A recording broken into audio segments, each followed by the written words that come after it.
a double. I think only the Sinkovic brothers really managed to get a double under 6 minutes. France, stroke man, and there we see the rundown that we're going to see. The French, Belgians, Norway, New Zealand, Poland and New Zealand. And the big story here for me really is that the French, reigning world champions, the crew to watch now with a serious retirement, not quite such a force. Yeah. Pierre Ouin, the man from Toul in the bow seat, the more experienced, or certainly older, Tom Baruch, come out of the quadruple scull last year from Versailles. On the outside lane, haven't quite found the pace. These two had a great semi-final yesterday. Tim Brees in the bow seat, 25 years of age. The young Niels van Zwager in the stroke seat, just 22. These guys are sculling at the top of their game. Ari Strandli closest to you in the stroke seat, 29 years of age. Chris Brune 30 behind him, Olympic bronze medalist in this event, but for my money they're gonna probably take this race, except these Italians are in the form of their lives. Pietro Ruta in the stroke seat, no failure to spot him, 30 years of age, the man with the big beard, and Stefano Oppo in the bows are in the form of their lives. These guys won in Belgrade 3 weeks ago. Not sure if Milos Jankowski, closest to you, and his crewmate Jerzy Kowalski can quite compete with the pace of the Italians and the Norwegians, but we'll see. And, well, these had a great semi-final yesterday. Really big sprint in the last quarter. Ben van Dalen from Waikato, as is Matt Dunham, the man who won the Henley Diamond Sculls. He's on the left of your picture in the stroke seat. 23-year-old. This crew coached by Calvin Ferguson, who also coaches the men's double we saw in an earlier race. And again, we're missing the Irish O'Donovan brothers from the double scull. Yeah, and if you're watching us, Gary and Paul, we hope you're enjoying this presentation, and we're really looking forward to seeing you, I think, at the Lucerne World Cup and the European Championships. But France 1. Enjoy the race. Belgium. Norway. Italy 1. Poland. New Zealand. Attention. As we see all of these white Filippi boats getting underway pretty strongly. It's going to be hard to call too much between these ones, but the Italians, I think, so aggressive, loads of experience, and going for it completely off the start. Yeah, those Italians, silver medalists behind the French, and it's a great guide really to see just exactly how much speed this French double have lost. At the top of your picture in lane 1 with the retirement of Jeremy Azou. There's the 30-year-old Pietro Ruta from Zabaudia, just south of Rome, that beautiful course on the seaside there where so many teams go and train. I've been on training camps there myself. It's a great 6-kilometre long lake, and the Italians are pacey, aren't they? French, not such a bad start for them. I think they're improving through this regatta.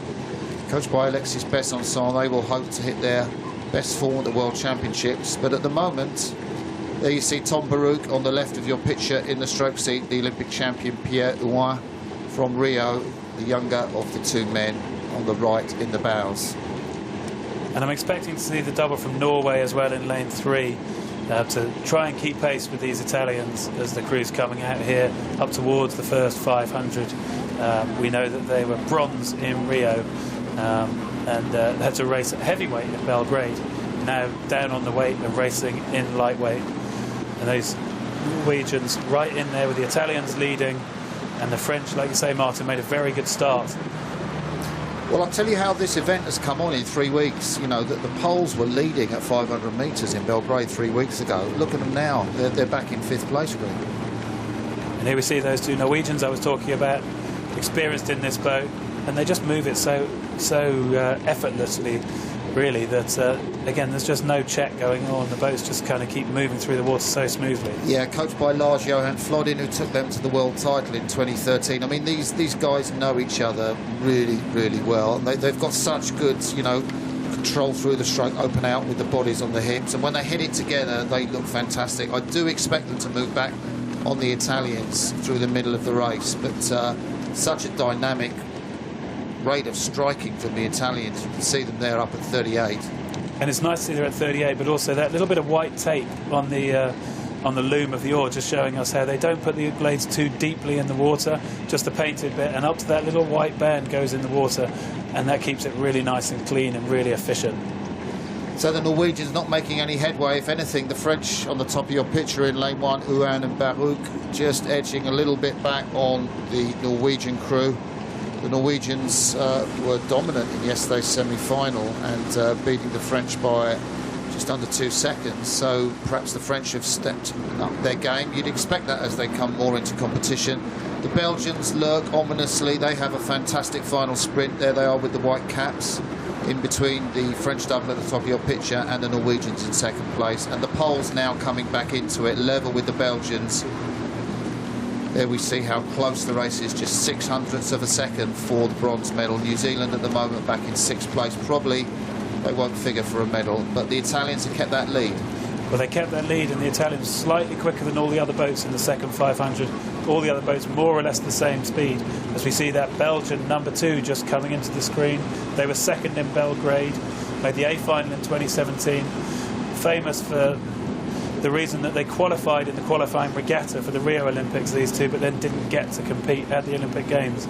So this Tokyo cycle, they want to do it right, to make sure they get themselves qualified when they're here this time next year.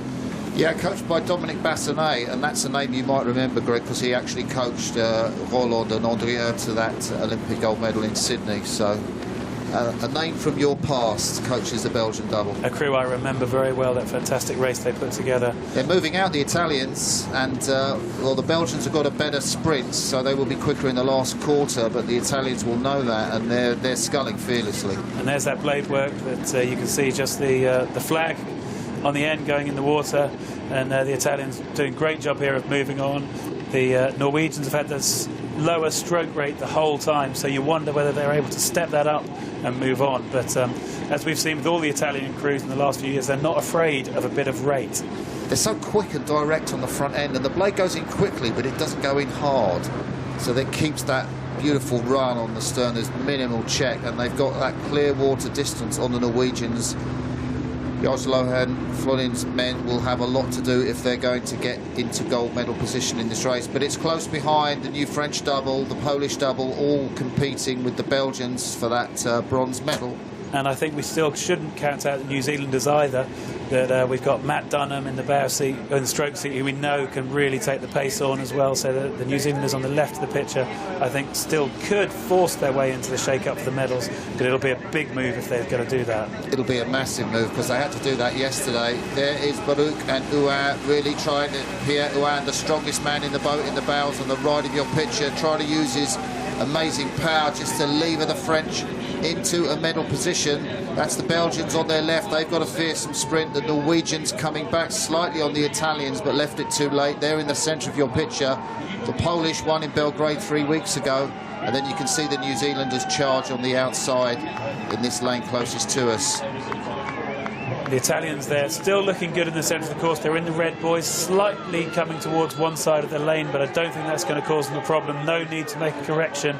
Just keep sending the boat down that side of the lane as they're coming in now towards our site, towards the last 100 metres or so of the course. Yeah, it's a brilliant finish. The Italians will take the gold medal, barring disasters. Norway pulling back slightly on them. The French are going to be done out of a medal. I think the Belgians have had a fantastic sprint again.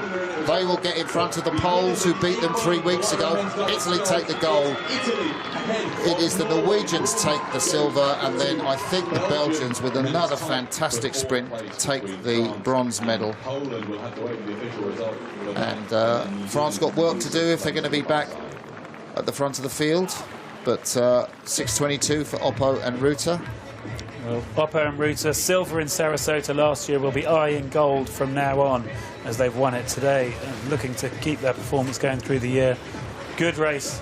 You can see what it took out of the Norwegians. I think they can still get faster as the race season goes on and they get more practice, get more used to using the rate in the way the Italians did.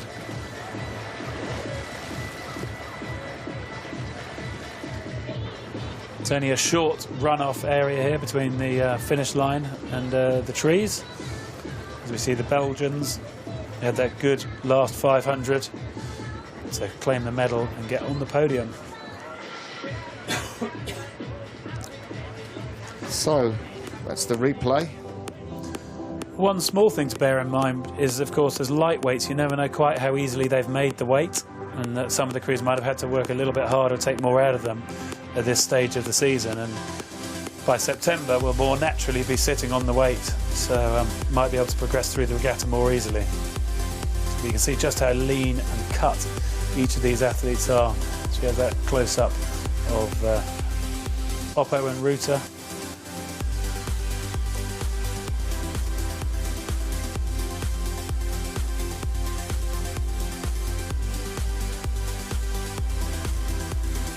Yeah, the more experienced 30-year-olds, Giulia Ruta in the stroke seat, just 23 years of age. Stefano Oppo. Two men from Zabaudia. Crossed the line there, ahead of Norway, and you can see the Belgians did ever so well. They're loving that, aren't they? Beautiful handshake. Poles dejected, missing out on the medal. So we will go to the medal ceremony of the men's four. Sensational race from the Australians. Actually, do apologise, Greg. No, just see the confirmation there of the result for the win for the Italians.